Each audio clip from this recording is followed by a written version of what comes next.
ссылку, да? Да. Да, спасибо.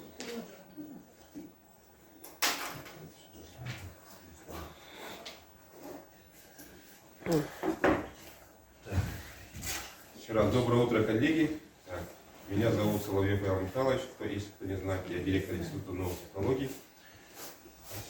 Сегодня мы проводим встречу с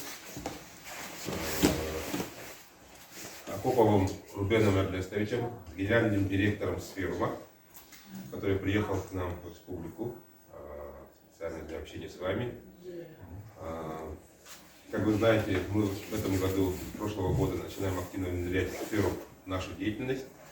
И уже в настоящее время, скажем, активно пользуемся этой платформой. 100% школ у нас используют сферу.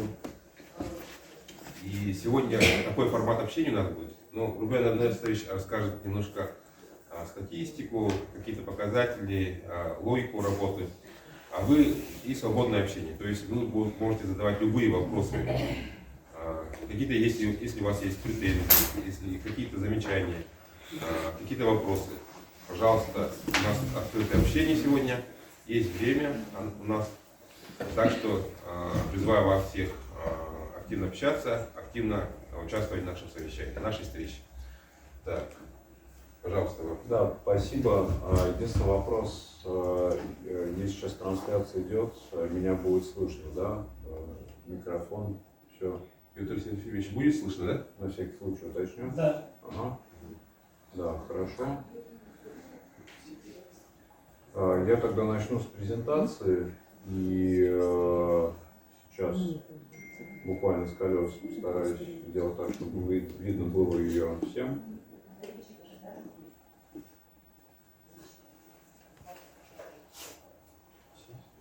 Отлично, да. Презентацию видно.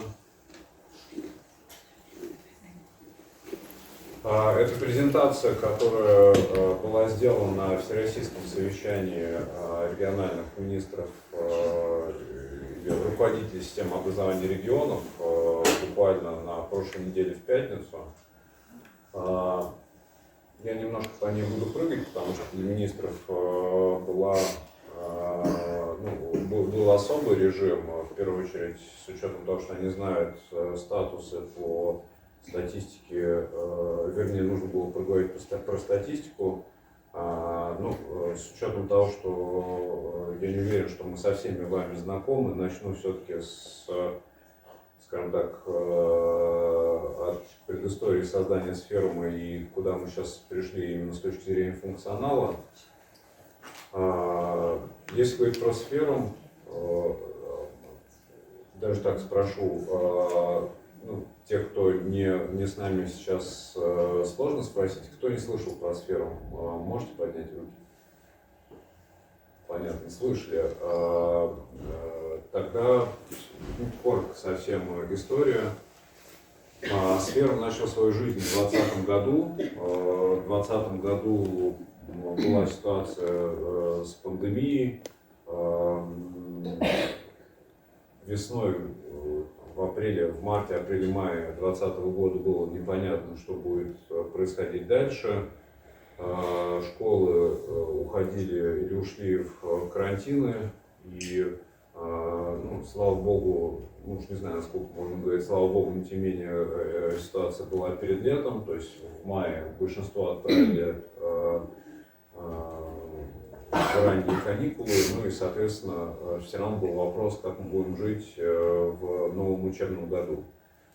В этот момент, используя разные инструменты, система образования была, да и в принципе мы все были не готовы к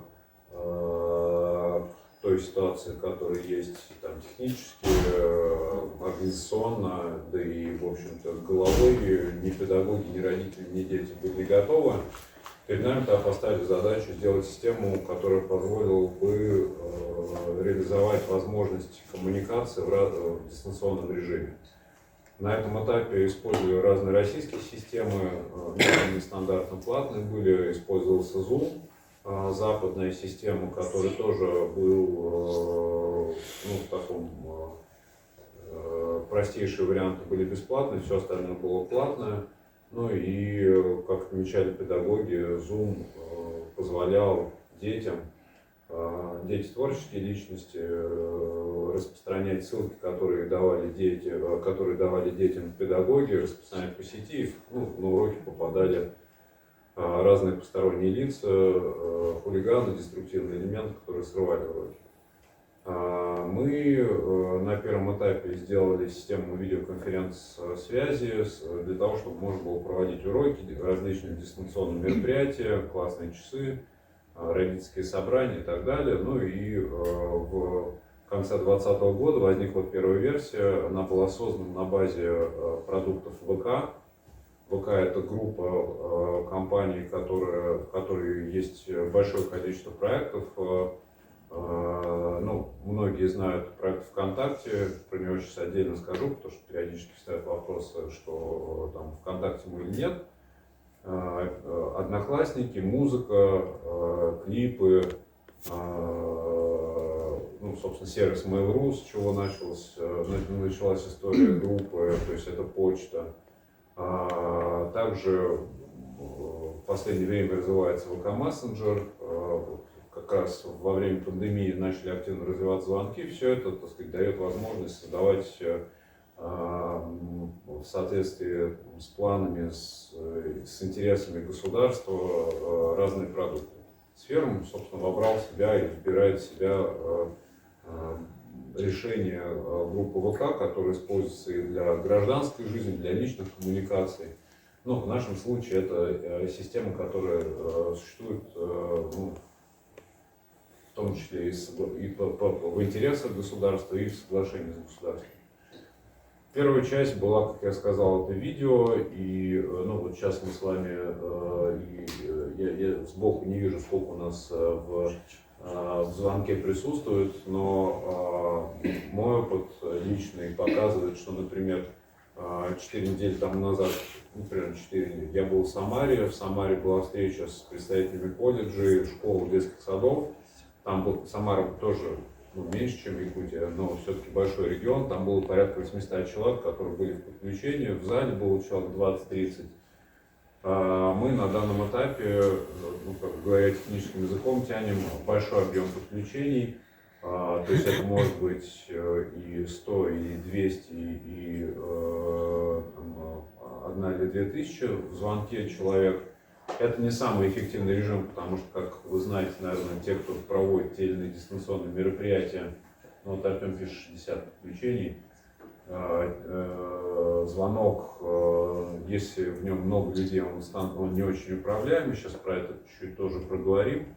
Ну и при этом есть режим трансляции, который позволяет подключать буквально миллионы человек. Ну, вот из последних, из того, что у нас был чемпионат профессионала, это чемпионат, который проводился в Санкт-Петербурге, связанный с темой СПО. Там в трансляции мероприятий было 1 400 000, по-моему, человек, то есть, в принципе, это вполне нормальный режим для нас работы. Причем нужно понимать, что Сферум с учетом соглашений с государством, постановлений правительства, сейчас про них тоже скажу, это нужно знать. Сферум — это продукт, который для системы образования Российской Федерации работает как бесплатный продукт, и это четко зафиксировано в соответствующих нормативно-правовых документах. Вторая часть, которая более активно сейчас развивается, это ВК Мессенджер. Сфера внутри ВК Мессенджера предполагает то, что мы заменяем переписку в WhatsApp, Telegram и Viber. Ну, в разных регионах по-разному используется, зачастую комбинация из 1-2 инструментов западных для того, чтобы переводить образовательные коммуникации в российские системы. Про это сейчас тоже чуть подробнее остановлюсь. В любом случае, ВК Мессенджер — это продукт компании ВК. Ранее переписка была внутри ВКонтакте. Сейчас особенность последнего года развития или полутора лет то, что ВК Мессенджер выделен из продукта ВКонтакте, может работать самостоятельно, ну и последовательно развивается. Про то, что сейчас есть, я расскажу, слайд вывел, но, наверное, тогда все-таки расскажу коротко про постановление правительства, поскольку директора, завучи сталкиваются с вопросами со стороны педагогических коллективов, со стороны активной части родителей, которые задают вопросы по нормативке. Артем, мы презентацию, наверное, либо эту, либо чуть более расширенную, именно связанную с сферу мы оставим. В принципе, есть чат звонка, можно будет туда выложить. Но если коротко, то первое постановление правительства, мы начинали, было постановление правительства 2040, это по развитию цифровой образовательной среды, эксперимент. Но сейчас этот эксперимент кончился, и есть действующее постановление правительства 1241 по ВГИС «Моя школа». И буквально в сентябре этого года вышло постановление правительства 1545. 1545 дополняет, расширяет действующее 1241, и в нем четко поименовано, что цифровая информационно-коммуникационная образовательная платформа предоставляется компанией ВК. И здесь возникает четкая связка с нашими продуктами и ответы на вопросы, ну, скажем так, активной части населения, в соответствии с чем внутрь ВГИС «Моя школа» внедрены или внутри ВГИС «Моя школа» используются продукты ВК, ну и сферу. Здесь, если возникают какие-то вопросы у вас, у родителей, мы, получая такие запросы от региона, от школ, мы соответствующим образом даем юридически привязанные ответы. Ну, чаще всего у родителей вопросов не возникает, в первую очередь это речь идет о родителях, но если необходимо, мы даем необходимую юридическую поддержку для того, чтобы было понимание и ответы по основаниям и по нормативам. Также есть постановление правительства 1678, по которому, в соответствии с которым образовательные организации должны внести дополнение в свои локальные нормативно-правовые акты и указать цифровые инструменты, которые используются, и опубликовать эти нормативно-правовые акты локальные на сайтах образовательных организаций до 1 мая следующего года. Ну, соответственно, это подготовка к сентябрю, так, чтобы есть федеральные документы, есть, соответственно, локальные акты, которые позволяют регламентировать использование инструментов. Сферум инструмент. Я обещал рассказать про ВКонтакте, это один из вопросов. Мы используем, я уже сказал, мы используем продукт компании ВК. В первую очередь это ВК ID, и были ВК звонки, дальше это ВК мессенджер, облако ВК. Но при этом регистрация с ферме не приводит к тому, что дети или родители или взрослые попадают в ВКонтакте. Соответственно, если ребенок старше 14 лет, ну или взрослый, принимает осознанное решение о том, что он хочет пойти в ВКонтакте, он, конечно, это может сделать.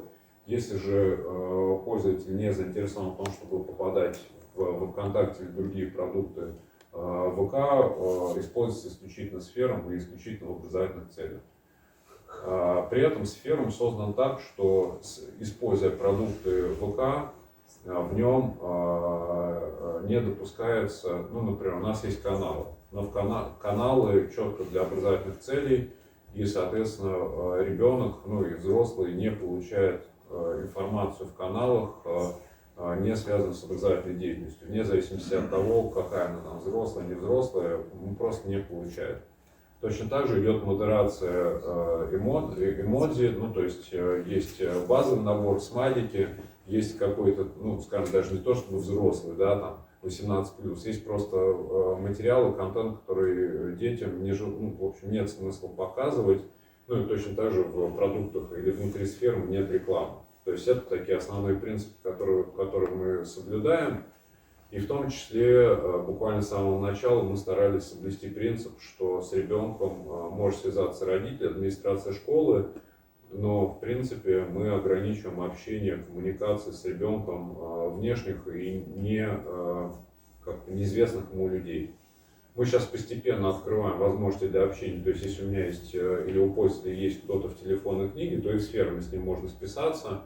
но тем не менее мы здесь стараемся аккуратно смотреть на возможности коммуникаций в любой форме, ну и тем более активно реагируем, когда, ну, скажем так, деструктивные элементы, в лучшем случае деструктивные, бывает и хуже случаи, пытаются войти в контакт с детьми. И здесь, если будут происходить такие случаи, мы, конечно, крайне заинтересованы в том, чтобы любые варианты каких-то злонамеренных действий и ухищрений, они бы пресекались на корню. Вот. Это такие тоже принципы сферма, которые реализованы и в их совершенстве. С точки зрения звонков, ну, по самим звонкам, ну, я думаю, что для вас это и сейчас актуально, потому что холода, активные дни, сферум позволяет объединять, создавать звонки 1-1 и 1 ко многим. Удобная функция, собственно, уже, наверное, за последние постпандемические годы уже все привыкли. По большому счету, все учителя, которые имеют доступ к сферуму, имеют возможность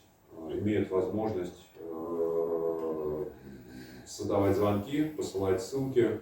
При этом, Артем, у нас интеграция с журналом Unicom есть, правильно? Да. Сейчас, секунду.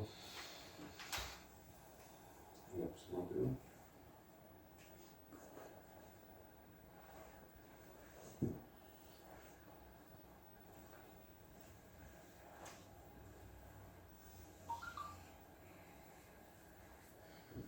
Да, у нас есть интеграция с сетевым городом, и если раньше можно было ссылать просто звонки в самом сферуме, рассылая ссылки в чатах, сейчас сетевой город позволяет выполнить еще несколько таких базовых задач. Первое — это сетевой город. При помощи сетевого города создаются чаты с классом, с родителями и детьми и, соответственно, учительский чат. Эта функция доступна для школ, и сетевой город также распространяет ее для колледжей. И это позволяет быстро при начале работы со сферумом получить нужный состав детей и родителей в классе. При этом, если этот состав меняется, кто-то из детей выбыл, то выбывает из чата он, его родитель, ну и, в общем, прекращается доступ к соответствующей информации. Здесь у учителя нет необходимости заботиться об этом. Вторая часть — это планирование мероприятий, то есть если у вас предполагается активный день, если возникает карантин, ну или тот или иной вариант, когда часть детей или все дети будут работать в дистанционном режиме, нажимая кнопку в сетевом городе, вы можете создать, учителя могут создать дистанционный урок, и кнопка попадания на урок появляется и у педагога, и у учеников. Все могут попасть на один и тот же звонок, в один и тот же урок, при этом нет необходимости распространять ссылки через мессенджеры, то есть, в принципе, оперативный вариант. Мы регулярно обучаем педагогов, администраторов, и здесь сразу вопрос, с учетом того, что есть возможность пообщаться напрямую. По звонкам есть у кого-то необходимость получения дополнительного обучения, у кого-то есть пробелы с этой информацией. Пока никто руку не поднимает, если будут вопросы, пожалуйста, не стесняйтесь, перебивайте, задавайте. Мы стараемся делать так, чтобы и про сферум, и про сетевой город было максимум информации, как мы работаем, как используем возможности. Далее, что появилось на данном этапе в сферных звонках? В звонках в этом году появилась интерактивная доска для коллективной работы. Она позволяет учителю попасть на эту доску и, соответственно, если необходимо на нее допустить во время дистанционного звонка ребенка, то, соответственно, есть возможность работы на этой доске как у педагога, так и у обучающегося. Причем не только один урок, а несколько уроков. То есть эта сессия может длиться столько времени, сколько необходимо. Ну, то есть если мы провели один, второй, третий урок, эту информацию можно, перемещаясь по экрану, по доске, использовать. Ну, понятно, что для учителя традиционного требуется определенное обучение, но тем не менее, как мы видим, сейчас с учетом наступления холодов и у вас, и на территории других регионов, учителя, в принципе, достаточно активно используют такой режим. Его у нас часто в России. Также к этому учебному году мы сделали сессионные залы. Это актуально и для учителей иностранных языков, ну или в принципе каких языков, ну и часть предметников использует эти сессионные залы. Что это такое? Это возможность разделить детей на группы во время одного звонка и потом их собрать в общий класс. Ну, в общем, очень похоже на традиционный режим, когда дети разделяются и собираются. И также появилась расшифровка звонка, файл попадает в чат этого звонка. Ну, думаю, что в случае с системой образования это может быть актуально в случае родительских собраний. То есть тем, кто пропустил, тем, кто забывает какие-то вещи, можно выдать эту расшифровку, предоставить ей доступ, и, соответственно, пропустивший мероприятие родитель может прочитать. Ну, и также, наверное, многие из вас знают, что можно делать запись звонка, и это помогает в нескольких вещах. Первое, дать ее отстающим. Второе, такой тоже, то, что называют молодежь лайфхак. Мы увидели его в Ханты-Мансийске. В ХМАО холода немножко по-другому работают, в отличие от вас. У вас, я так понимаю, что вот холод, так сказать, начался и, так сказать, идет длительное время. В ХМАО ситуация немножко иная. Там, например, вечером может быть минус 20, для них это, так сказать, нормальная температура. А утром, когда родители уже уходят на работу, например, в 7 часов ушел родитель, при этом учитель видит там, в 7:30, что температура опустилась до минус 35, ну и для первой смены объявляется активный день, дети сидят дома. Ну, в смысле, сидят, учатся из дома. Причем, что интересно, температура в течение дня может подняться, вернуться там, в те же минус 20, вторая смена идет в очный режим. В случае с записью, запись помогает, когда, опять же, тревожный родитель предполагает, что урок был, не знаю, ребенок не принимал на уроке участия или какие-то были вопросы на уроке, запись позволяет педагогу и администрации, если у родителей есть какие-то вопросы, пригласить его в школу, показать запись звонка и сказать, вот, так сказать, вот педагог, вот урок, вот дети, вот ваш ребенок. Есть какие-то вопросы, нет вопросов. То есть это, в общем-то, в каком-то смысле, кроме каких-то вот таких вот вопросов восполнения пробелов в знаниях или методической обработки, это в том числе вопрос иногда, ну, скажем так, административной работы или вопросы безопасности при работе с активными родителями. Как показал опыт Ханты-Мансийска, один-два раза фактически позволяет снять такие вопросы и устранить риск, что родители окажутся недовольны и будут предъявлять претензии, накручивая себя и администрацию школы.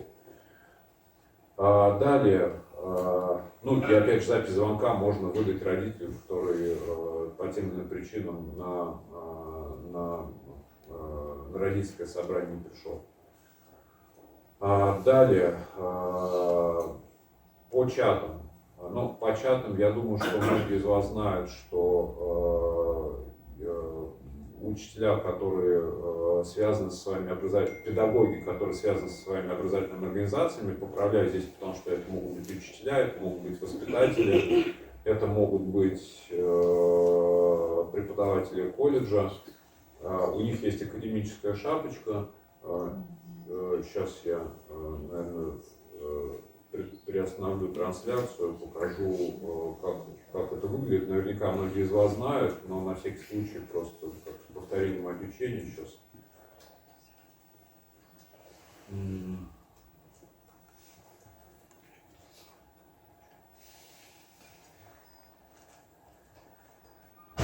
делюсь всем своим экраном. Ну, то есть, вот у нас идет переписка.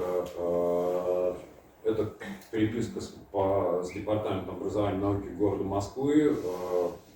Не суть важно, где я показываю. Мы просто запускаем сферу в Москве, одно из крупнейших внедрений. И вот один из наших сотрудников, он как сотрудник привязан к образовательной организации, у него присутствует фамилия, имя, отчество, академическая шапочка. В чате класс такая шапочка отличает этого человека от всех остальных. Ну, то есть родители и дети таких шапочек не имеют. И у учителя больше возможностей как раз по работе в чате, то есть это возможность и в звонке, возможность предложить включить микрофоны, возможность выключить микрофоны. Ну и сейчас в чате мы также добавляем возможности по модерации чата. Это как раз то, что я показывал в презентации. В ближайшие дни появится возможность запретить писать всем. Ну, то есть сделать такой фактически из чата канал. И мы знаем, что многие учителя так делают. То есть вот, у меня лично 3-й ребенок в школу ходит, в 4 класс, и учитель в 1 классе сделала 3 чата. Первый чат родительский, как раз вот в сетевом городе мы его тоже делаем, и в том числе мы делаем чат без учителя. Учительница сделала чат, написала в нем: я для вас делаю чат, из него удаляюсь, это родительский чат, вы тут сами дальше, так сказать, живите и мучитесь иногда. 2 других чата, один чат двунаправленное общение и один чат,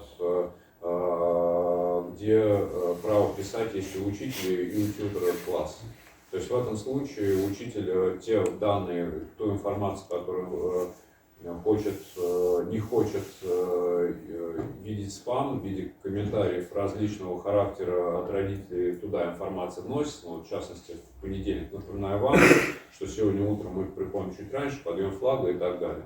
Ну там, завтра экскурсия и так далее, то есть не требуется комментариев. А второй чат — это где необходимо с учителями пообщаться. Ну, вот, соответственно, мы учителям даем возможности сферами таким образом управлять. Каждый педагог работает по-своему. Ну, например, учитель физкультуры может не иметь чатов, классный руководитель стандартно хотя бы один имеет. Но если это начало, то это чат с родителями. Если это там, начиная от 5-6 класса, то это чаты с родителями и с детьми. Дальше скоро появится в ближайшие 1-2 недели сортировка пользователей по фамилии, как это в журналах происходит. То есть несколько, так сказать, нетрадиционный для ВК-мессенджера режим. Также, опять же, если даже сейчас поймете, что и нет желания поднимать руку, но тем не менее останется вопрос, как пользоваться, есть подтверждение прочтения сообщения. Эта функция, сейчас я попробую реализовать в каком-то из чатов своих, хотя, наверное, здесь не буду. Это возможность, поставив 3 восклицательных знака, получить отработку запроса роботом, который работает с фермами. Он обратится ко всем участникам этого чата с запросом о подтверждении прочтения. У нас реализован вариант, как и в других мессенджерах, что вы видите, кто прочитал, кто нет. Ну, так сказать, просто возникает информация, что прочитал. Но вы все знаете, что иногда, когда вы проходите по чатам, это проходит случайно, и есть часть информации, которая не воспринимается вами или родителями класса. Чат-бот, который работает с прочтением, он фактически запрашивает каждого пользователя подтверждение, что тот прочитал сообщение. Это полезно, когда какая-то особо важная информация должна быть донесена до педагогов, педагогического коллектива, до родителей или детей. Ну, например, завтра экскурсия, и крайне важно понимать, кто на нее пойдет. Ну, и вы видите, кто прочитал, кто не прочитал, есть возможность уже отдельно обратиться, либо позвонить, либо написать и уточнить те или иные детали. Ну, то есть тут вариантов применения много. Все это достаточно успешно работает. Далее, мы создаем еще чат для родителей без учителей в виде эксперимента, для того, чтобы упростить работу классного руководителя. Есть чат-бот поддержки, то есть если пойти сейчас посмотрю, в приложении еще не раскатили, в приложении, вернее в Андроиде с этой недели начнет появляться возможность, если у вас есть вопросы по сферму, у учителя написать в помощь, и робот постарается ответить. Если не ответит, уже переведет звонок, вернее переведет запрос на живого человека, но стандартно робот, в принципе, вот я тут тренировался сам, в принципе, робот старается ответить, и мы постепенно, видя какие-то проблемы, которые есть у учителей, мы стараемся наращивать объем базы так, чтобы автоматически как можно быстрее учитель получал необходимый ответ. Ну вот здесь просто я написал, не приходит смс при входе, и мне робот постарался ответить, что нужно сделать. Ну и, соответственно, я удовлетворился ответом. Если бы я не удовлетворился, он меня привел на живого человека, и там в течение нескольких минут мне бы человек ответил. Здесь мы развиваемся и устраняем задержки по времени, там, в течение, там, раньше было там, в особо выпадковые моменты ответ поддержки занимал там больше часа, это для учителя неприемлемо, потому что учителю нужно стандартно отвечать достаточно быстро. И также у нас появились каналы, опять же, сейчас перейду на сферу. Каналы мы развиваем, каналы может создавать образовательная организация, может создавать педагог. Ну вот, как пример, есть канал Орлята России, или же канал Министерства просвещения, сейчас я его даже на него открою, где публикуется, где можно публиковать с использованием современных всех форматов, аудио, видео, фотографии, там, различные анимированные варианты, ту информацию, которую вы хотите опубликовать. Но вот этот канал содержит, на него подписано 1 600 000 педагогов. В принципе, канал может работать как канал, как я уже сказал, учителя, методической группы, школы. То есть здесь вы можете использовать те или иные возможности, которые мы даем. Если заинтересует, то есть канал «Сферам легко сказать», это наш канал. И здесь мы просто показываем те или иные элементы взаимодействия, в том числе опрос. Ну вот на этот, например, опрос, посмотрел 1600 подписчиков, там ответили 485 человек. Вариант коммуникации с вашей аудиторией. Также мы используем сферу для того, чтобы делать опросы как вот таких вот небольших или больших каналов, так и в крупных вариантах. Наверное, те, кто имеет роль педагог в сферме, получали запрос о бюрократической нагрузке от Рособорнадзора. Дважды мы его посылали, по-моему, в мае, в конце прошлого учебного года, и вот буквально 1,5 месяца тому назад. Это вариант, который используется для того, чтобы получить массовый объем ответов. Там, на эту рассылку было 39 000 ответов, на основании чего Рособорнадзор вместе с Министерством просвещения обсуждали, что происходит с бюрократической нагрузкой и как решать эту проблему. Честно говоря, мне так кажется, что из общего функционала про то, что можно сказать, и про то, что вы, может быть, не знали, это, наверное, такое основное, что есть. С точки зрения внедрения, значит, по сферму общая задача, которая стоит там поставлена государством, это сделать так, чтобы, так же, как и в других отраслях, там, не знаю, авиастроение, автомобилестроение, возникали российские решения. Здесь, мне кажется, что мы более удачно справились, чем с автомобилестроением или там, авиастроением. Сферма сейчас успешно конкурирует с западными продуктами, в первую очередь WhatsApp, Telegram. Переписка, звонки, они работают, функционируют нормально. на данном этапе есть понятная проблема, что большинство из вас, большинство из ваших родителей и детей используют либо Telegram, либо WhatsApp, Viber используется у вас, вряд ли. WhatsApp, да. Вот, ну, да. И личное общение происходит там. Мы это понимаем, и при этом все-таки стоит вопрос о том, что коммуникации именно в такие и государственные переводят в российские системы, и здесь есть примеры там, зарубежные, например, Китай, ну и там в Европе уже возникает вопрос, что в принципе европейские страны не заинтересованы в том, чтобы переписка и вот именно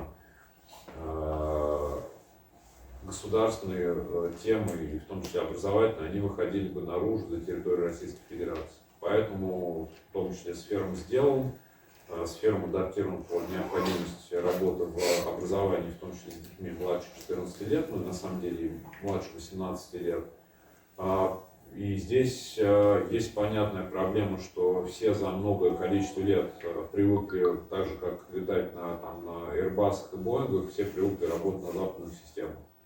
Но, тем не менее, здесь просьба понять, не то чтобы простить, но тем не менее именно просьба поддерживать режим перехода. И здесь, собственно, это слайды, как они работают как для руководителей верхнего звена регионального, так на самом деле для любого другого руководителя, поскольку работа, личный пример, я сейчас покажу на примере статистики. Личный пример – это лучший или один из лучших мотиваторов по переходу на сферу, на российские системы. Мониторинг, то есть контроль статуса, обучение, поэтому я, собственно, спрашиваю, проходили обучение или нет. Здесь присутствует Артем Придорожный. Артем наш ответственный за ваш регион. Если необходимо, и услышите что-то, что я там, я не очень много рассказываю сейчас, но тем не менее из того, что я рассказал, что-то непонятно, и это, в общем-то, объяснимо, где-то мы что-то не дали с точки зрения обучения, тем более, что с учетом сейчас холодов вам необходимо срочно, быстро где-то получить помощь от нас и внутри региона. Просьба здесь не стесняться, мы здесь обучаем. При этом, опять же, в чат Артем выложит ссылку на QR-код на образовательный курс. В принципе, может, когда сейчас подготовить, если коллегам интересно, просто QR сканируют и все. В этой презентации просто нет. Тогда можешь сам войти в трансляцию и показать. Можете контакты, телефон? Да. Артем сделает следующее. Артем покажет QR-код на курс, и если ты сейчас войдешь в чат, ну и при этом на самом деле, я думаю, вы знаете, что есть возможность поделиться контактами и в самом сферами, то есть можно показать QR-код, и сейчас Артем тогда его выведет. Я пока про мониторинг буду говорить. Соответственно, Артем выведет QR-код и будет его контакт. Повторюсь, просьба не стесняться, мы заинтересованы в том, чтобы максимум ответов вы получили. Да, пожалуйста. Здравствуйте. У меня вопрос есть. А как интеграция с сетевым городом идет? Вы сказали, что там можно и чат создавать, и уроки делать, но, если честно, надеяться на сетевой город иногда лучше не стоит, потому что самый ответственный момент пропадает просто-навсего. Не заходит на урок или он даже не откроется, зависает. Смотрите, в любом случае есть возможность создавать уроки то есть есть вариант создавать через сетевой город, Да. но и с коллегами я проговорю вопрос стабильности у вас. Просто я по многим регионам езжу, да, здесь ситуация бывает зависит от нескольких факторов, от стабильности сетевого города, от стабильности оборудования на территории республики и так далее. Не хочу говорить, что это их проблема, да, потому что, как-то сказать, когда у вас что-то не работает, вы в целом думаете, что все айтишники нехорошие люди, они вам мешают, и поэтому с этой точки зрения поговорим с коллегами и с представителями цифрового направления у вас здесь, так чтобы такой вопрос не возникал. При этом у вас в любом случае есть доступ в сферу. Если у вас есть чат класса, он у вас в любом случае есть в ВК мессенджере. ВК да, видно.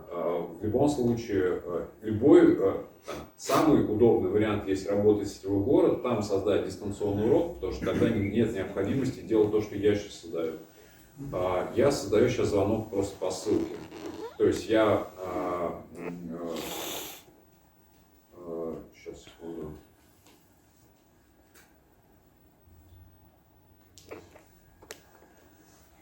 Я в любом случае, любой педагог может сделать этот звонок, то есть нажимаете на трубку, говорите создать звонок, копируете ссылку, посылаете в чат класс. Да, мы так делаем. Да, ну то есть если есть проблемы с сетевым городом, это самый быстрый вариант Решение проблем. Да, решения проблем. А есть второй вопрос тогда. У меня, например, есть родители, ученики, которые мы отправляем такие ссылки, да, и они говорят, мы не можем подключиться. Ну, хоть убей, но не могут. Там пишут по WhatsApp или по чату, мы не можем зайти. Зависло там, вылетает. Смотрите, первое, есть, подозреваю, что если мы с вами сейчас говорим, то вряд ли вы сидите на спутнике, потому что вы, скорее всего, где-то из ближайших школ, так? Да.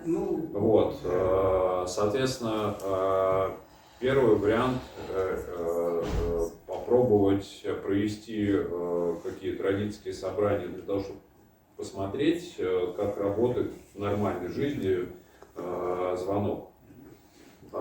Со спутником, боюсь, что тут кто-то есть, у кого связь хуже. В их случае, конечно же, законы физики и качество связи мы преодолеть не можем. Есть, так сказать, варианты недобросовестные. Ну, то есть, даже когда сферы не было, условно, когда я учился, да, всегда можно было найти причину, почему ты опоздал и не попал на урок. Ну, то есть, сейчас это в том числе у детей, то, что не было интернета и так далее. Это недобросовестный вариант. При этом, если есть понимание, что даже в таких каких-то простых моментах на вашей стороне есть проблемы, мы бы были заинтересованы, опять же, с учетом наступления и продолжения холодов. Вот опять же здесь Артем есть, и мы с Цифрыками проговорим о том, чтобы сделать с несколькими вашими классами. То есть, если не сложно, Артем выведет контакты, можете вы и те, у кого такие проблемы были, написать просто Артему, что там школа такая-то, были проблемы, или подозреваем, что могут быть проблемы со звонком, чтобы мы провели групповое тестирование с вами в ближайшие дни, вместе с нашей командой звонков. Мы в этом заинтересованы. То есть бывает, что, как я уже говорил, что совсем разбираются, оказывается, что ребята либо хулиганят, либо еще что-то. Но тем не менее, если мы увидим, что есть какие-то проблемы на стыке домохозяйств или еще какие-то внутри региона, мы постараемся это решить. До данного этапа у нас просто обращений не было, и, конечно, крайне желательно, чтобы осадочек не оставался. И третий, опять сетевым городом. Там можно создавать чаты, например, да? Оно сразу переходит в ВК мессенджер или через какое-то время. Потому что иногда я пытался когда-то создать чат, и у меня он просто не появился. А что-то мне тут... Он сразу создается, но опять же у меня просьба, вас как зовут? Сергей. А фамилия? Максимов. Какая школа? 6-я. У меня просьба, мы, скорее всего, ситуация не настолько драматична, но тем не менее, для того, чтобы нам быть уверенными, что ни у вас, ни у других ваших коллег таких проблем нет, мы протестировали бы просто работу, скажем так, в ближайшие... Но это, извините, это не только у меня проблемы, это, наверное, у всех такие проблемы, просто говорю только об этом я почему-то. Это страшно, я просто... У меня такая проблема есть. У меня установлена операционная система Windows 10, а там установил, получается, ВК мессенджер, а она не авторизуется никак. То есть перенаправляется сначала на браузер, там ввожу логин и пароль, и обратно перенаправляю. Все, Нет, вы уточните, что у вас установлен ESPD, не просто так ведь это. Если у вас открытый сегмент айпишников, то пускай. То есть у нас по городу стоит ограниченный интернет, поэтому не пускай. Если IP-адрес вы Нет. установите... В смысле, вот через Вот. телефон я могу входить, да? Ну вот я вам еще раз говорю, потому что через телефон у вас не ЕСПД стоит.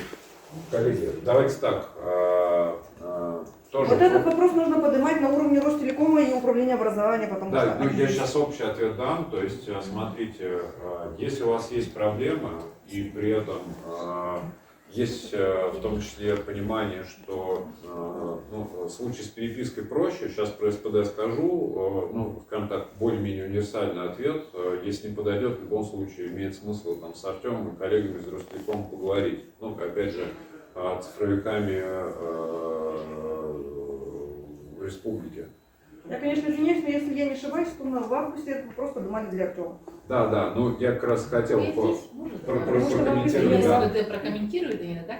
Уважаемые коллеги, вы же знаете, что ЕСПД у нас только есть где?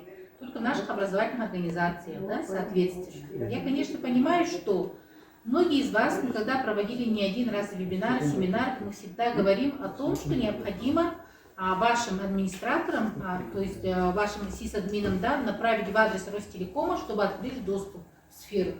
У нас, в свою очередь, от Минцифры России было письмо, то есть от Министерства просвещения было письмо в Минцифры о том, что по линии ЕСПД у нас был доступ в сферу. Практически ваши единицы не у всех же так. У кого есть проблемы, допустим, нет входа через ваши ЕСПД, вы можете выйти на нас, да, соответственно, мы можем отработать это с Ростелеком, и, соответственно, это отработать со сферой. Это не повсеместно же так, по всей Якутии. У нас сейчас достаточно большое количество образовательных организаций работают в дистанционном режиме. И бесперебойно все равно как-то вот работа идет. И большинство, конечно, мы с вами понимаем, что дистанционное обучение у нас откуда идет? Не со школы ведь, а идет больше всего от того, ну нет, у детей имеется в виду, с их места проживания. Но со школы, конечно, это учителя проводим, но этот вопрос можем мы сами тоже решить совместно с Ростелекомом. Это уже ЕСПД, это вопросы с ним. Но в свою очередь мы неоднократно говорим, и не первый год, этот вопрос можно было решить еще давно.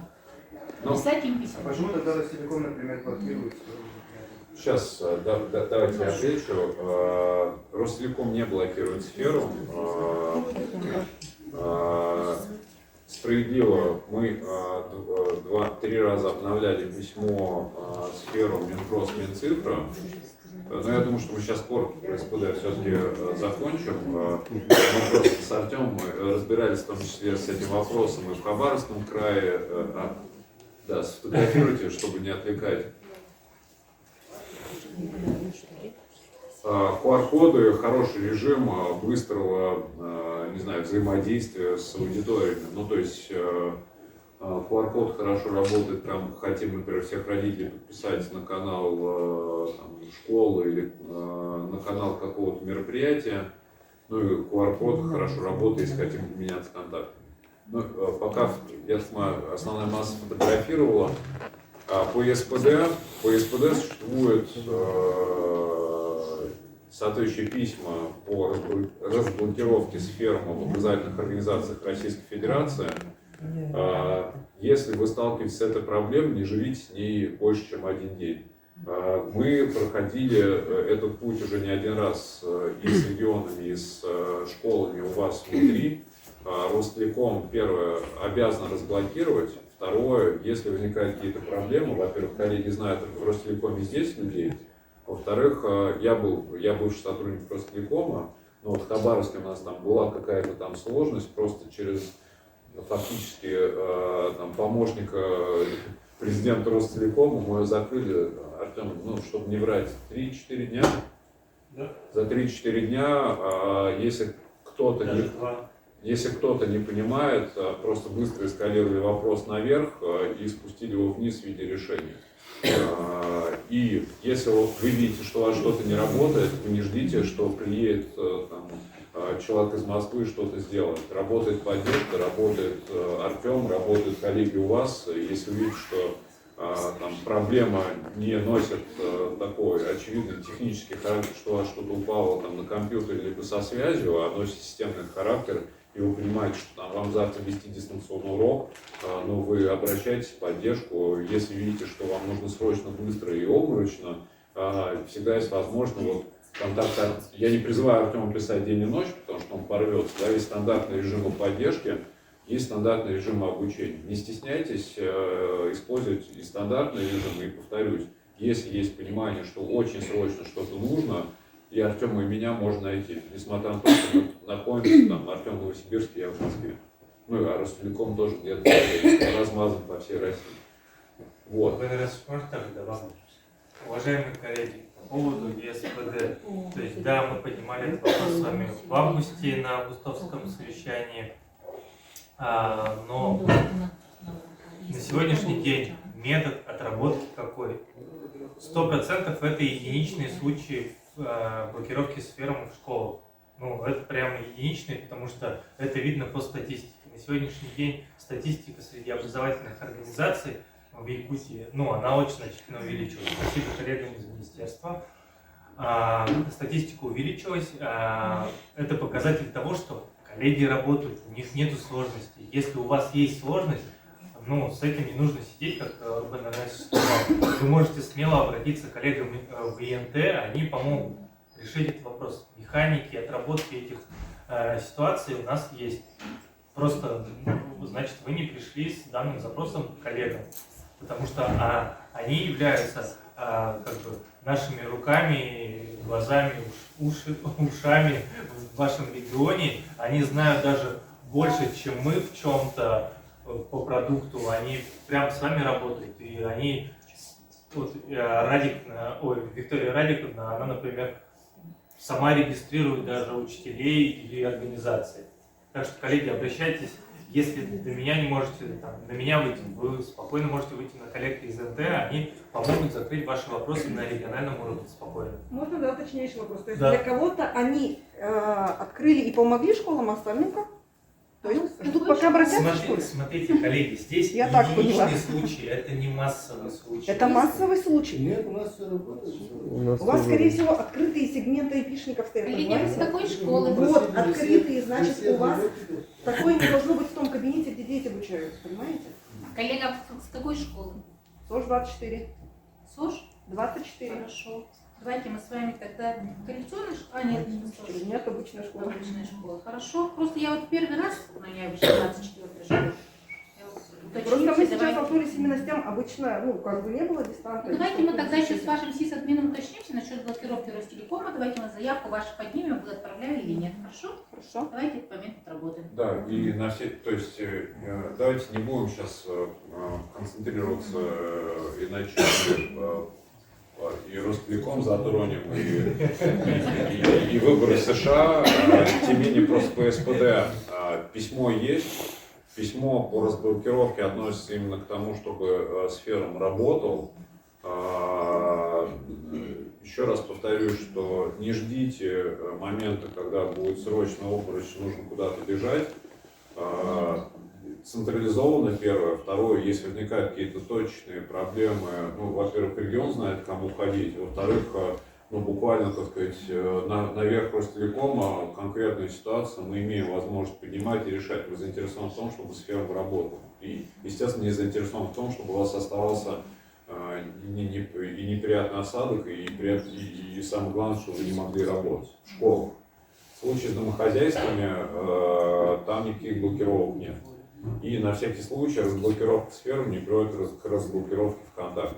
Ну, то есть тем, кто нужно работать с пабликами, у них есть отдельные рабочие места в школах.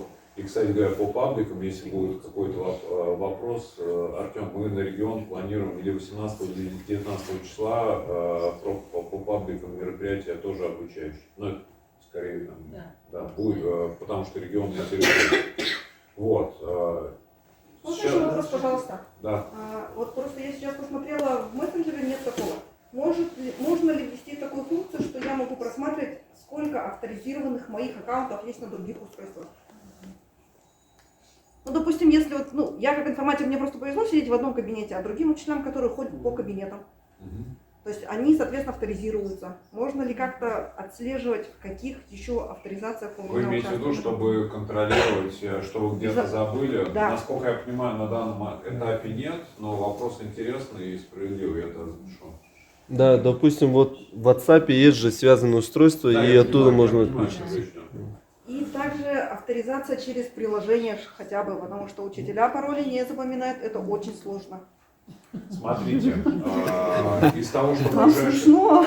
Сейчас я прокомментирую. На самом деле, целевой вариант, к которому мы идем, который будет запущен в первом квартале следующего года, это связка ВК-ID с ЕСЕ, одноразовая связка, которая фактически даст возможность авторизовываться через портал государственных услуг. В этом случае, возможно, у вас будет меньше проблем при авторизации. Нет, на этом случае тоже у нас учителя с паролями очень дружат, поэтому госуслуги, конечно, это хорошо, но также госуслуги не хотят следить, сколько авторизаций Ну, здесь, да, А можно вопрос я задам? А смотрите, коллеги, насколько я помню и знаю, что сейчас целевая модель вхождения в ЭЖД будет через ЕСИ. Как они тогда будут заходить? не в ЭЖД? оставляют же еще, входят через обычный логин и пароль, который Нет, выдает сейчас пока входит, но сейчас эта модель будет упразднена. И будет Смотрите, вход только через С ЕСИ точки в зрения ЭЖД. безопасности, к примеру, я бы не желала госуслуги везде Нет, вводить. я понимаю, это мы на это можем дискутировать, Нет, но подождите. есть Сейчас, да, ну, здесь, я думаю, сейчас мы как с СПД можем далеко уйти, да. С ЕСЕ вы используете авторизацию через ЕСЕ, но вы в этом случае не оставляете доступ в портал государственных услуг, вы просто используете авторизацию. Почему? Если я зайду на отдельно госуслуги, он зайдет. Я думаю, что нужно будет, давайте так, первое, у нас запустится это только в первом квартале следующего года, да, ну то есть январь-февраль, плановый срок запуска, и мы пометим тогда сделать обучение, там, короткое, показать, как это работает, сразу как только мы это запустим, ну вот именно в Якутии. Хорошо? И можно вопрос, да? А можно я еще продолжу по тему про авторизацию? Я быстро. Смотрите, на самом деле, у данных учителей есть в социальной сети ВКонтакте страничка? Нет, Не у всех. Не у всех. Смотрите, я просто к чему приведу, я просто пример на себе. Вот у меня, например, есть в социальной сети ВКонтакте Если страничка, это я и знаю, там что есть, разные например, страницы. через Смотрите, Face ID. я просто не хочу рассуждать об этом. Я просто прошу, чтобы была привязка к приложению, которое на телефоне у них. Хорошо. И они точно Ну, это- будут знать, что у них это есть. Очень хорошее предложение. Это Да, я предложение, записал. это не спор какой-то, просто учителям сложнее, понимаете? Это вот мне как информатику проще. Все И с точки зрения безопасности ведь тоже. Да, абсолютно точно. И дети, опять же, могут хулиганить и там, заходить, использовать и так далее. Да, я понимаю, вопрос там, на развитие, он вполне справедливый. У меня был вопрос, здравствуйте, меня зовут Сергей, корейской школы. Вот недавно вы сказали, что всю нормативную основу можно спросить у чат-бота, да, получается? Нет, про чат-бот, про норматив, нет, про нормативку я сказал про живых людей, но спросить можно, да. Да. То есть, Вот у меня была недавно ситуация, когда бабушка на моего ребенка написала на меня жалобу на то, что я использую сферу, СОС, Е-класс, о том, что вот эти вот платформы являются всего лишь каким-то экспериментом, я не знаю, откуда она взяла, потому что сейчас статус уже вроде утвержден, да, СОС. смотрите, У нас просто раньше был СОС и СОС-эксперимент, и они, видимо, пошли под СОС-эксперимент, и подумали, что это и есть эксперимент. да, ну, смотрите, тоже не будем сильно погружаться, если есть вопросы, можете через региональное управление образования задавать их, при этом, коротко еще раз, был первый эксперимент под СОС, извините, так сказать, я просто это все хорошо помню, с жонглированием цифрами, постановление правительства 2040, оно действие закончилось 31 декабря 2022 года.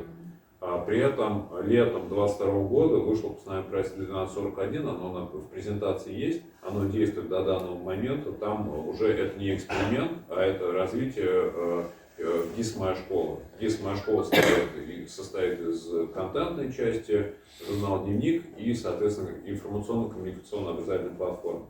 У части родителей, я уже это говорил, у части родителей был вопрос, почему именно компания ВК, соответственно, есть соглашение Минцифры, Минпросвещения и компании ВК о том, что применяется продукт компании ВК, и сейчас выйдет еще новое соглашение.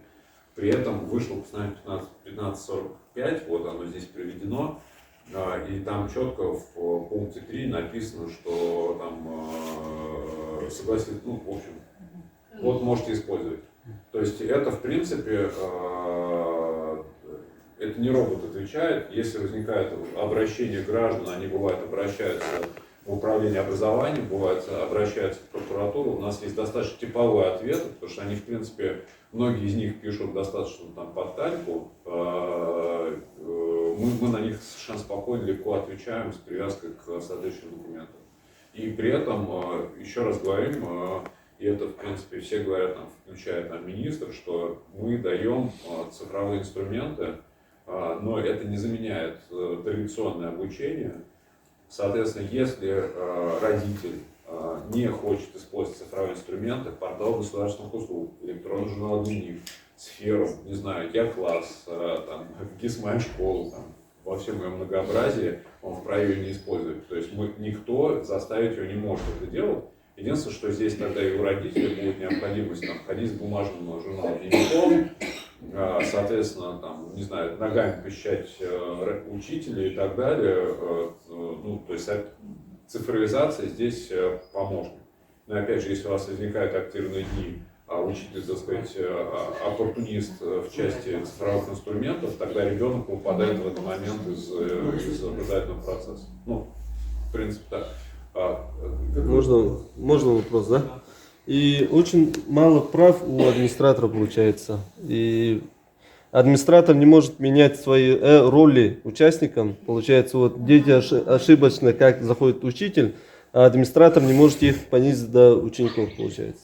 Смотрите, мы сейчас развиваем функции администратора, да, мы видим, что в отличие от, скажем так, гражданского режима, когда, ну, скажем так, вот вы создали чат, да, вы его администрируете, у вас особых проблем нет. Мы сейчас смотрим, как сделать так, что с учетом того, что администраторы в школе это, так сказать, меняющиеся люди, и необходимо больше режимов, как сделать удобнее эту работу.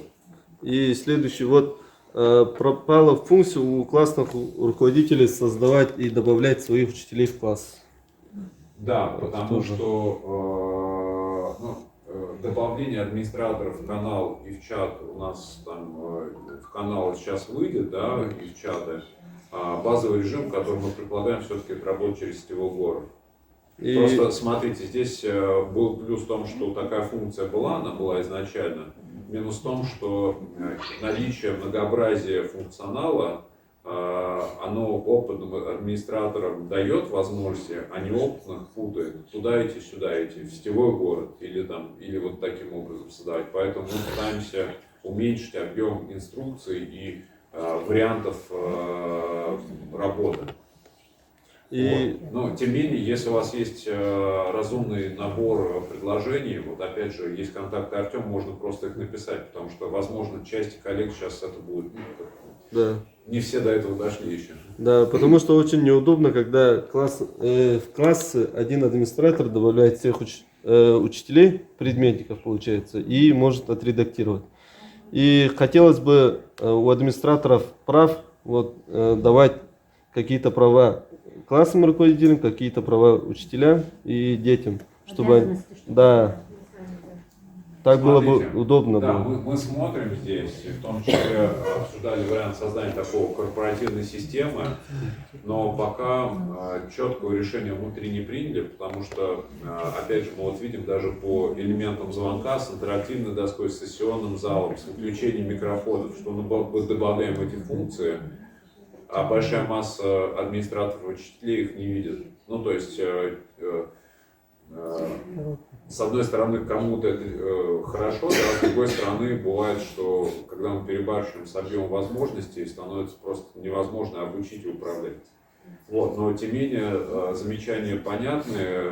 Мы думаем, как сделать так, чтобы и была возможность, и ее можно было найти, и умело использовать, и учителям, педагогам, администраторам со стажем и все-таки начинающим пользователям. Вот. И такой еще один момент. Вот, допустим, в чате учитель провел урок и не завершив, выходит. И остается звонок таким. Да. И следующий учитель заходит и входит только в этот звонок, который уже был создан, и у него нет уже демонстрации экрана, получается, права доступа. Да, Ну, это неудобно. Смотрите, здесь... Потому что учителя бывают разные, там забывают или там не туда нажимают, и это очень неудобно. Ну, здесь, наверное, нет универсального решения. Здесь зависит от практики работы конкретного учителя. В нашем случае я провожу большое количество мероприятий в сфере каждый день. Например, у нас в случае работы, ну, скажем так, офисной работы с адекватными людьми, у нас большинство ссылок, они действуют, вот мы назначаем встречные, ну, например, внедрение в Москве, у нас есть группа, да, и там ссылка действует, мы не завершаем звонок, то есть я когда создал это мероприятие, забил его в календарь и раз в неделю его провожу и не завершаю звонок. В случае с учителем и вариантом того, что эта ссылка может утечь, ну, быть распространена, стандартная рекомендация все-таки создавать мероприятие, если это там, больше, чем адекватное количество детей, например, в первую очередь, все-таки создавать уникальные звонки, уникальные мероприятия на каждый из уроков. Это тогда как бы, позволяет обезопасить и при этом избежать накладок с другими учителями. Или можно добавить учителям право зайти и сразу демонстрировать на чужой вот звонок учителя. Ну, здесь, опять же, вопрос в том, что у администратора все права на демонстрацию и управление звонком есть. У человека, не являющегося администратором, взрослому и тем более ребенку, такие права недоступны. Нет, именно учителям, чтобы дать. Здесь либо назначить администратора, еще одно, ну, то есть я подозреваю, что достаточно универсальный ответ даю. У нас, допустим, 50 классов, и там 50 чатов, уже уроки идут. Некоторые там половины выйти, завершают, некоторые не завершают. И следующие учителя заходят и могут, демонстрация экрана у них нет, получается. Ну, не уверен, что я полностью понимаю ситуацию, думаю, что нужно более подробно сказать, наверное, не со всеми, да, но возможно, что универсальный ответ такой, что если вы предпочитаете не завершать звонки, и это считается безопасным, то лучше тогда каждому учителю сделать, или чтобы научить каждого учителя сделать звонок самому себе. Ну, в принципе, это ж легко. Я вот у вас на глазах это делаю, просто параллельно с вами разговаривая. Я там нажимаю кнопку «Создать звонок по ссылке». Каждому учителю, мне так кажется, что проще научить, чем каждый день мучиться с тем, что кто-то отдал право, кто-то не отдал, вышел, не вышел. Учитель сделал звонок, кинул ссылку своим детям или родителям и работает по ним сам. Нет, неудобно, когда вот ссылки перенаправляем. Лучше удобно учителям вот зайти сразу в чат класса и звонок всем участникам чата. Тоже такой вариант есть, да, зависит от реального режима работы. Но именно обучить учителей делать одно это легко. Привязали учителей к образовательной организации, научили делать звонки. Я, кажется, понял вопрос. Это из разряда, как у нас в рабочем чате есть единая ссылка на ВКС, на совещание планетное. Вот у них также есть одна ссылка, вот есть там 5Б класс, да. И у них есть единая ссылка, и каждый учитель заходит в 5Б Да. и подключается по этой ссылке. Но в вашем случае тогда здесь нужно, чтобы каждый учитель зашел, и Завершал. передали права администратора. Да. А это один раз делаете и все. И потом они в дальнейшем подключаются с правами администратора, могут проводить демонстрации и так далее. Отключать микрофоны. Вот. На сегодняшний день такая механика. Ну, либо все-таки, еще раз повторюсь, у каждого учителя свой звонок, и все. Ну, потому что путаница происходит. Мы делали так с серией мероприятий, но получается, что там одно мероприятие еще не закончилось, но как бы сдвинулось по времени, туда приходят там и эти люди, и те люди, это наслаивается друг на друга. Вот. Ну, то есть здесь сфера позволяет по-разному управлять этой ситуацией. Да, давайте я тогда просто, я боюсь, что мы сейчас можем из регламента выбиться. Я понял. А вот еще молодой человек хотел задать вопрос, мы прям можно долго ждать. Хорошо. Долго ли будут холода или... Да, давайте. Извиняюсь, регламент мы до скольки? У нас сессия идет просто еще. Ну, у нас 12:30. Да, я просто хотел коротко про статистику еще рассказать. Я думаю, первое, мы сейчас слово дадим. мы закончим. Второе, я думаю, что, судя по тому, что я вижу, есть вопросы, названные, не названные, и, видимо, требуется дополнительное обучение, может быть, там, на 30 минут, 40 минут, включая ответы на вопросы.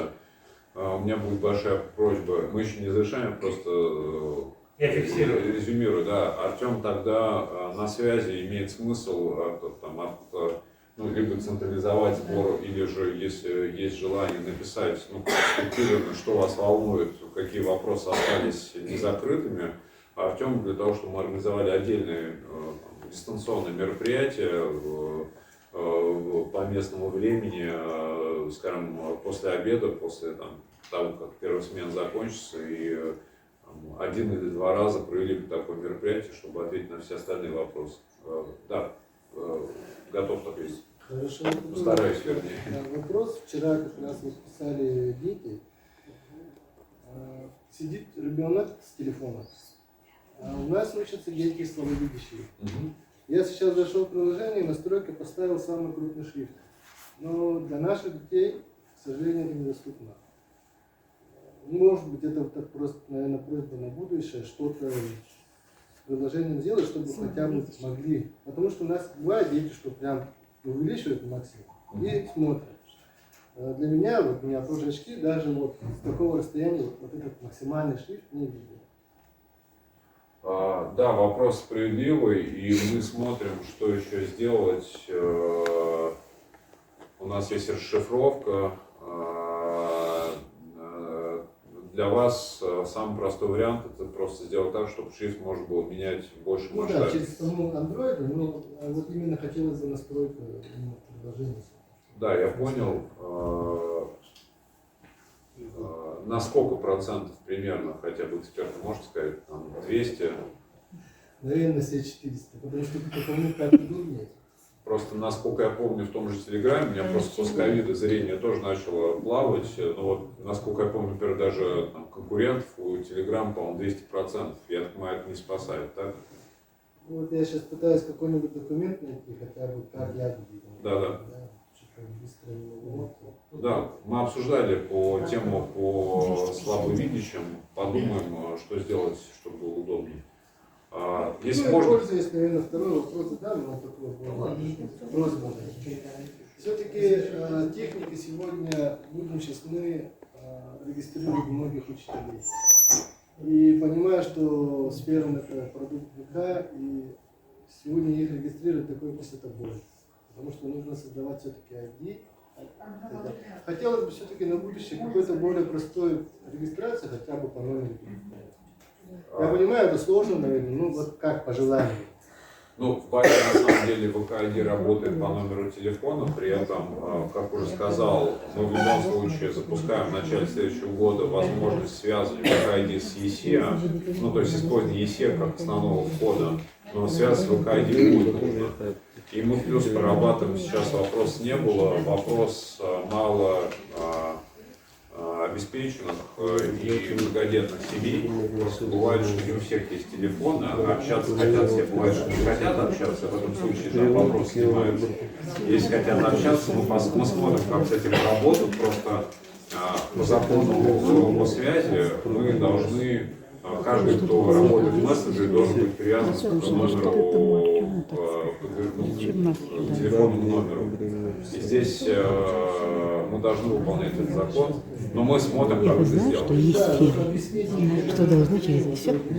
Я уже 3-й раз потому что нас Да, понимаю. обязывают. Давайте тогда, чтобы сохраниться в регламенте, еще тогда коротко про статистику.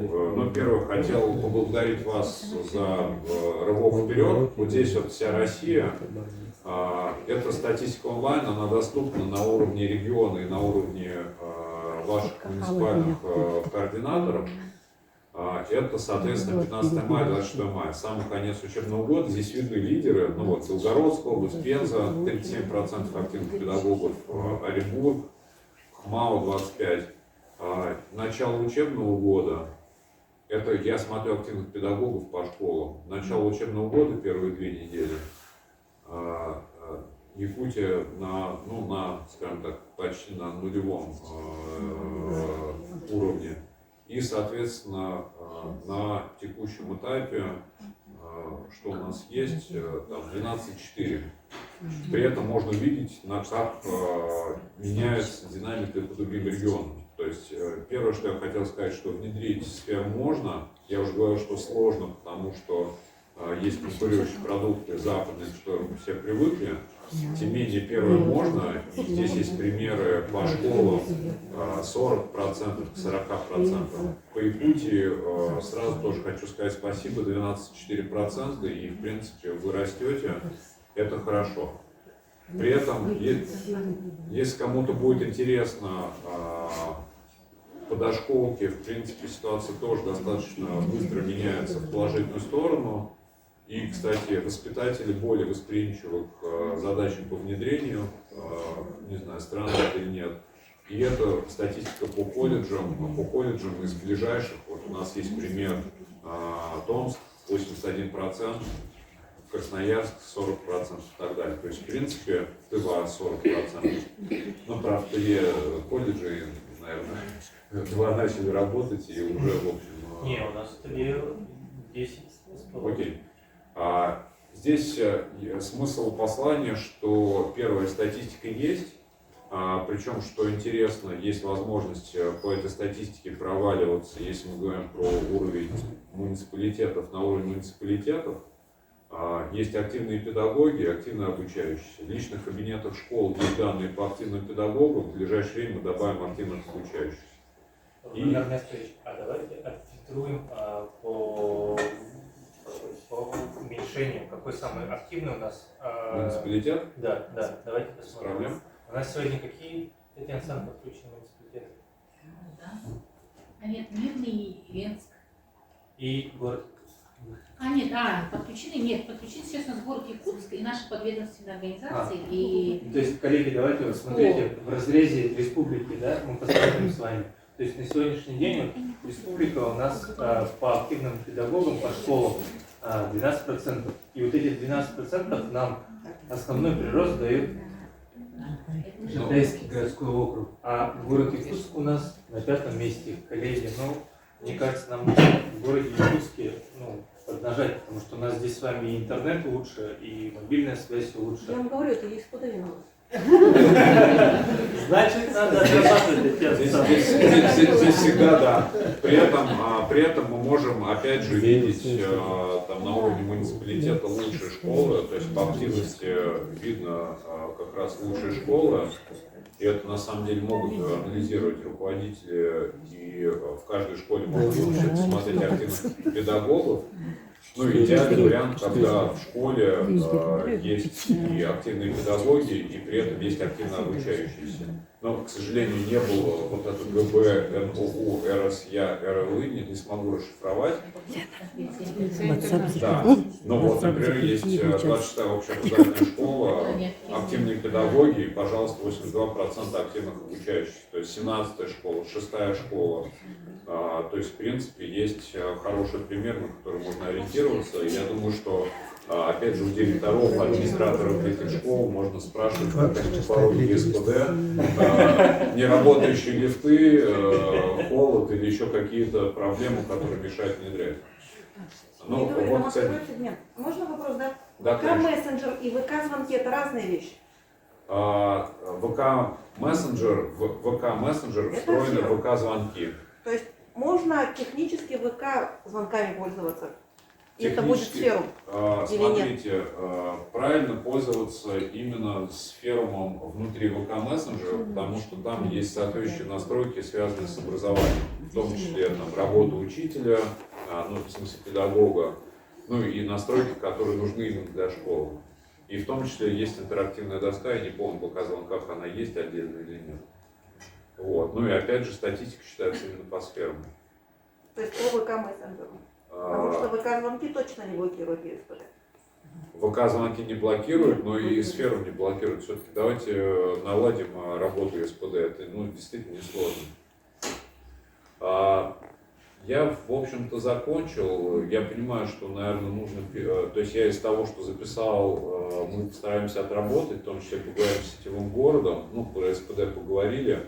по обучению, вернее, по предложениям, замечаниям и задачам на обучение. У меня просьба не стесняться. Мы постараемся, если есть массовые проблемы, мы постараемся в этом году успеть. И есть еще плановый режим, это следующий год по обучению.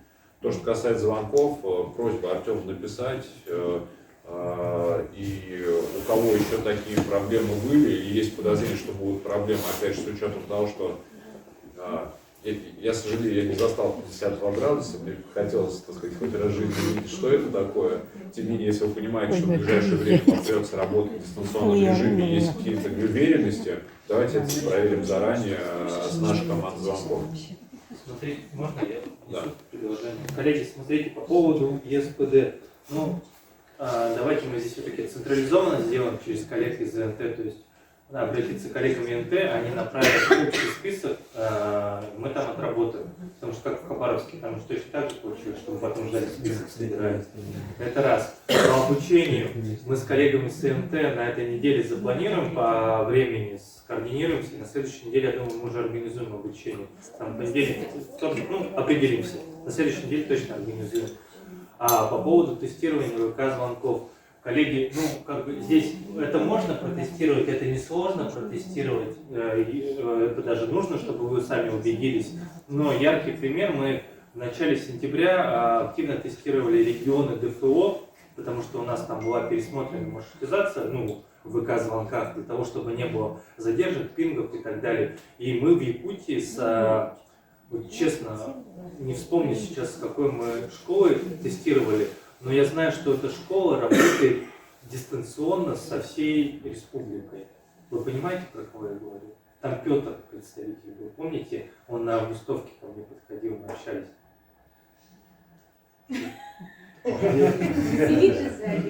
Нет, там другой Петр был.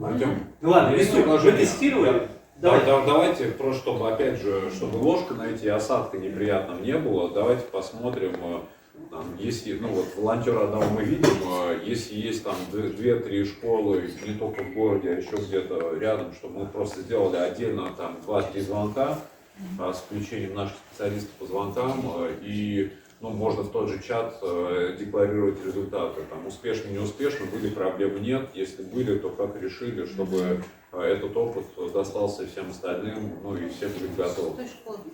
Да. На этом, с учетом регламента и того, что холодно и еще солнце пока есть, я предлагаю закончить. И не стесняйтесь с вопросами, тогда, пожалуйста. Сферу? Нет, сферу есть.